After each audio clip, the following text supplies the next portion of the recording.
Hey y'all, welcome and welcome back. If you're new here, my name is Morgan, and here we do a little bit of all things creepy, whether that be me telling you guys scary stories, talking about scary books, scary movies, folklore. It is a fun time if I do say so myself, and if that sounds cool, I would love to have you here.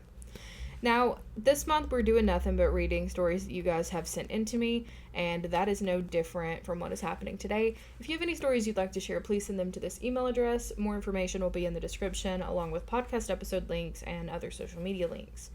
So, with all that being said, let's get into these stories. Earlier today, I emailed you a story, and as I'm watching your channel now while crocheting, I started thinking about a story I was told by a friend, which made me think about the place that I was in at that time. And then a holiday house I stayed back in 2019 in the same area. And then I remembered this. This happened when I was probably 9, and I've never told anyone, written it down, or even really thought about it until now. It's strange how this memory just randomly popped up in my head, but I thought I'd share it. So there's a holiday house in Bendigo, Australia that my family stayed at about 2 times. It's probably my favorite one out of all the ones we've stayed at over the years, and it's surrounded by trees and fields. It's kind of hard to describe it better than that, but it's a small, one-story house with kangaroos around. In the front yard, there's 3 trampolines, and this story happened the second time we were there. I was out in the front jumping on one of the trampolines alone, and I was kind of scared because I was thinking about the other mother from Coraline and imagining her standing in front of me and then jetpacking over to steal me before I could run away. I know it's stupid, but young me was terrified of the other mother.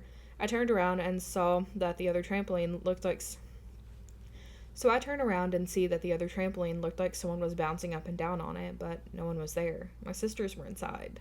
I was confused, and then when I turned back around facing the field area that ended in more trees, I saw it. I don't know what it was, and I can't remember what it looked like because it was standing very far from where I was. But from what I remember, it was tall and dark humanoid figure with long arms. As I kept jumping, it walked backwards, but didn't turn around, and into the trees. After that, I went inside and forgot about it. It's also important to note that during that visit, after that experience, I felt terrible. I had stomach cramps. It wasn't the worst, but I had to sit down and take some medicine. It went away, but I don't know if that could be tied to it or not. If I brought this up now with my family, I just know they wouldn't believe me, because they know with my love of horror movies and writing horror stories that I'd probably be lying, but I'm not. I'm just confused at how I forgot about it for 6 years, and I'm only just recalling it, because I have a very good memory and remember meaningless dumb events from my childhood. That could be a trauma block. Sometimes if things are a bit much, our brain blocks them out. It probably scared you so much that you blocked it and something just triggered that memory. Next story. I'd like to remain anonymous for now, but after watching a lot of your YouTube videos as of lately, I think it's finally time to share this. Beware though, this will be long and might attract negative energy and will have some misspellings. English is not my first language. Alright, let's get into it. So before we start, if you haven't spiritually locked your screens, please consider doing that. I have a video on it. If I remember, I'll put it in the description. Keep your guards up, maybe light a candle for protection, and let's get into the story. I take these warnings very seriously. If someone tells me it could attract bad energy, my family, which has always lived in haunted places, to this day I haven't lived in a single home that wasn't haunted, moved to a new apartment building when I was around 9. First, I was excited. It did feel like a bit of stale energy-wise and like something was just off, but I figured it was just since we'd moved in. Well, every time I'd entered the bathroom, there'd been this oppressive, strong feeling of a man with nothing but hate watching me. I've even heard talking in there when alone and felt something touch my leg while showering. It always felt like whatever it was right there with me, and I hated going in there. Every night when trying to sleep, I'd hear tapping. It always started at the door, then at my desk, then my nightstand, slowly getting closer till it reached the bed. After which, you know that feeling when cats move their paws up and down happily in one spot? I'd feel that on each side of my body, but it was too big and heavy, not to mention too far apart to be a cat. It felt human. I'd feel it starting at my feet, then slowly creeping upwards towards my face. It'd usually stop around my torso, though. Whenever I dared to look, there would of course be nothing, but I'd still be able to feel it. Another time, while in bed trying to sleep, yet still awake, mind you, I feel our dog jump onto and land on the bed. I felt the bed sink where it landed. I didn't hear it enter, but didn't think much of it. A bit later, I reached my foot out to pet it, being too lazy to sit up to pet them, but there was nothing. I froze for a moment before sitting up to see nothing. I promptly, half panicked, made my way to the kitchen where my dad was. On the way there, I saw the dog sleeping in the living room. None of the cats were in my room either. One day after just getting home from school and walking through and closing the doors, I heard it lock behind me. It's not a self-locking door, nor was anyone there. Being there drastically depleted my mental health. Everyone would feel drained mentally and physically. Several family members would suffer medical emergencies as well. My family, as well as others living there, all lost a total of 3 cats in about a week's time due to accidents. The animals living there's health would get drastically worsened, and people living there would come and go, and there would always be someone moving. Sometimes while in the kitchen, you'd hear someone walk through the door and close it when no one did, not to ours nor any other apartment. I wasn't the only one to hear it either. It was a regular occurrence, and more or less everyone experienced it at least once. Things going missing or being moved, unexplainable noises, and the feeling of being watched were all common occurrences. I once witnessed a pot lid just fly off the kitchen counter before landing on the floor just slightly too far away to have simply fallen. Some other things that didn't happen to me directly include seeing the shadow figure of a man, handprints but with only 3 fingers, being scratched, feeling like being suffocated, those touched to turn on and off lamps going off, and that's probably more of what I can't remember at the moment. Since those didn't happen to me, though, I won't go into much detail, other than the scratch being 3 long, alongside a smaller one, like a hand with only 3 fingers. They also looked semi-burned, although I didn't see those myself. The light usually in my room would randomly go dark for about 2 to 3 seconds at random times. A CD player would also randomly open on its own right in front of me, and I would also sometimes hear distinct knocking on my bedroom window, and we lived on the 2nd floor. There was always a lot of bugs, too, especially flies. Lots of them. Heck, sometimes we'd kill over 20 of them a day. Weird things were happening in the entire building, not just our apartment. One of the other neighbors and his wife did not make it out of there, though. May they rest in peace together. The water there would sometimes smell like wet dog or be gray. We did not drink that water. The basement would flood there, resulting in black mold. I personally have felt a man in the bathroom, a little girl behind my bed who I envisioned looking like the girl from The Ring, and something not human, and a few others.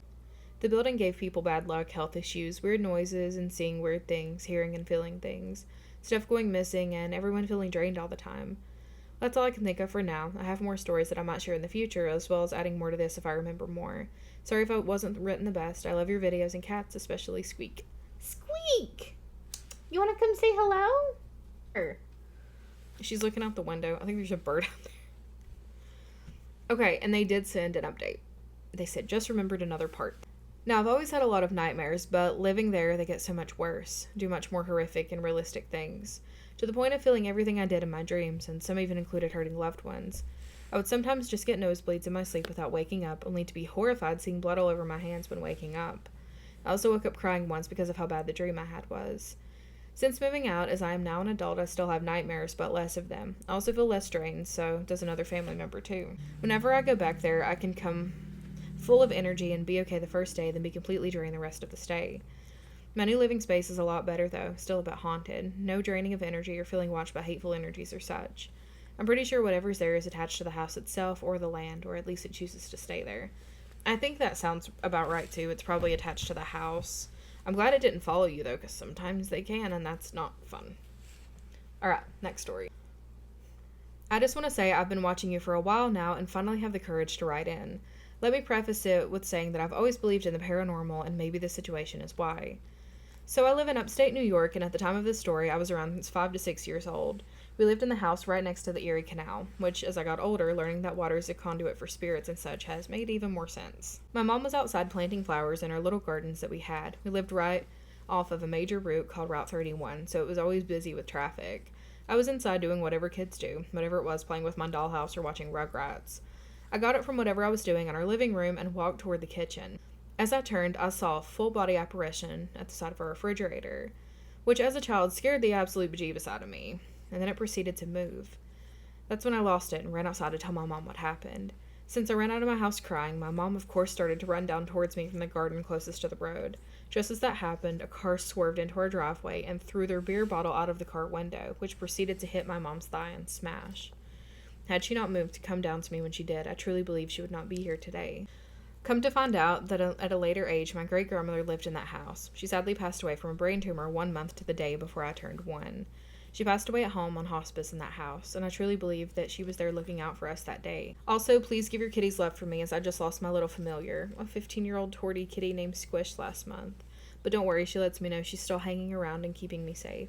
Thank you for reading this if you get the chance. Did you just sense that you were going to be needed in that story? You have ignored me since I've been filming today. You want to come say hello?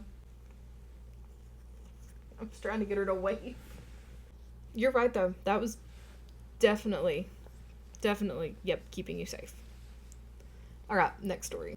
For those that don't know about the black dog, it's a trucker's legend. Those who brag about this have never actually seen it, but those who have and survived get goosebumps at the mention of it. It's a black dog with red eyes and big teeth. Think of like a hellhound. You get 1 or 2 sightings and typically never a third. He appears when you drive long hours way beyond what you're supposed to drive and usually appears between 1 and 3 in the morning. Your first sight is a warning to park, or the next may put you into a ditch, so you best get parked ASAP. Long story short, I started my day at around 4 in the morning and I was told I could load early but couldn't, so I'd go back to the nearby truck stop to wait 7 hours before I could go back. Without getting into detail, I essentially did a split break. That paused my legal working clock, so time rolls by and I spend 4 hours getting loaded and had to get as far as I can. I got to Shreveport, Louisiana at around 11 p.m. and got heading down I-49. Not in a trance, but aware of my surroundings. Music could be playing and I would just hear it, but I can't hear the motor, the tires, and the wind, even if the music was louder and the other noises, because you're not paying attention to that. I call it trucker state. I'm dog tired, but can still legally drive, and near Chopal, Louisiana, and then I see it. The dog appeared out of nowhere, as if just materialized in the road looking at me. It was instilled in me from my dad, uncle, and grandpa that you never swerve in a big rig unless it's to avoid a school bus or anything with children. So I was heading right for this black dog as he started running towards my rig. So I floored it because I knew instinctively what this meant. And if I'm going to hell, I'm taking it with me. This only took place over a period of 4 to 5 seconds. Then it vanished. So that was my sign to get the hell off the road, as it wasn't going to survive the morning. Luckily, there's a derelict truck stop at Chopin exit 113 next to a lumber mill just a few miles down the road, so that's where I parked. I was so tired, I turned the truck off but left the key in the accessory position. I only figured out why I can hear static from my stereo with my truck off. But it took a while for me to get to sleep because just the sign of the black dog scared the absolute shit out of me, even to this day it does. I can still see it clear as day and I have goosebumps just writing and remembering. Now this might not be a true thriller and it's not meant to be. This is a warning and a lesson to never drive beyond your abilities or stamina. I drive so much that I'm almost in a trance-like state as I mentioned before, and once there I can drive forever, damn near.